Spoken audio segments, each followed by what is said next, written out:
everyone, I am Joel here and I welcome you all. It's pretty evident, but yes, today's video is going to be about stamping.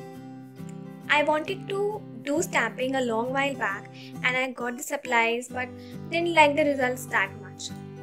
But now I had the time and I thought I should give it another go, and there is no going back.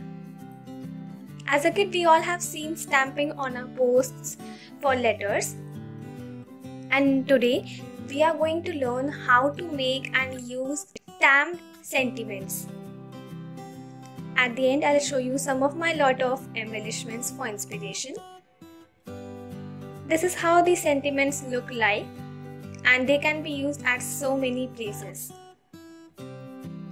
So first, let's start with the materials. Number one will be the most important one, the stamps. So I have about 6 stamp sets, as you can see.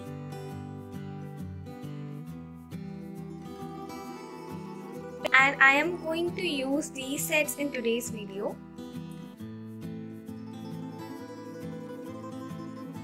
These two I got from AliExpress for my bullet journaling.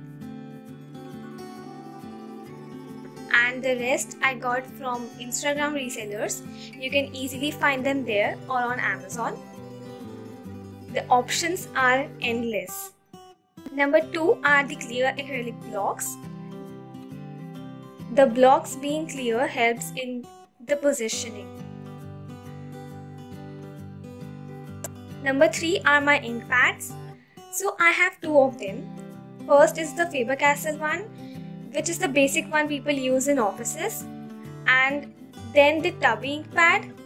And this one I got especially for stamping. You can see the raised ink pad. It's very juicy and really nice.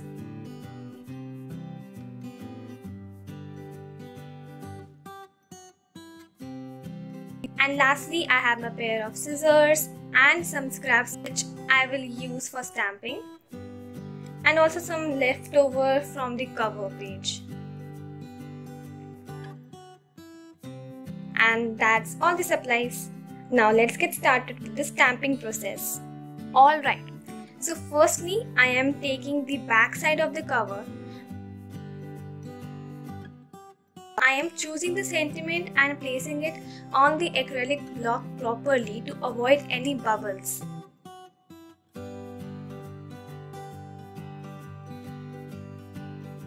Pressing it on the ink pad gently and then on the paper strip.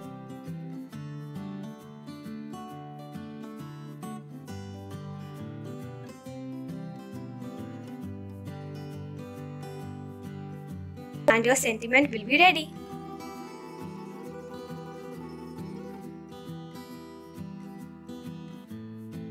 Now I am repeating the whole process on the other side.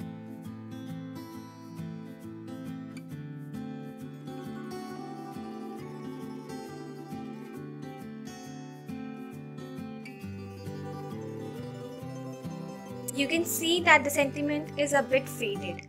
This is the result that you will get if you don't press properly. Lastly, I am choosing a colored strip for stamping. I am taking out the most loved sentiment of mine, the Celebrate one from this set.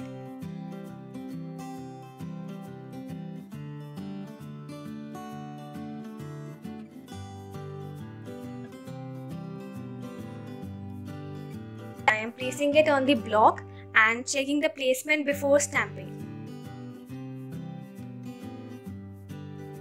You can see the stamp up close here. Now I have pressed the block on the ink pad gently and I am pressing it on the strip. Try to press at all areas to avoid getting a faded sentiment. And here it is. You can see it's crisp and looks cute. In this way you can stamp on any colored sheet and get sentiments like in this box of mine. I prefer to use a 250 to 300 GSM paper for best results. The process is very easy. Here is my box full of embellishments that I made using my stamped sentiments. You can use them anywhere. You can use them with a picture or on a backdrop like I did in a previous video regarding the cover page usage. That's all for this video. I hope you enjoyed and would give your stamping tools a try. Share your views and experiences in the comments or on my social media handles. Link will be in the description. Press the bell icon because there is a lot of new content coming up. Like, share, subscribe, and I'll see you in my next one. Bye.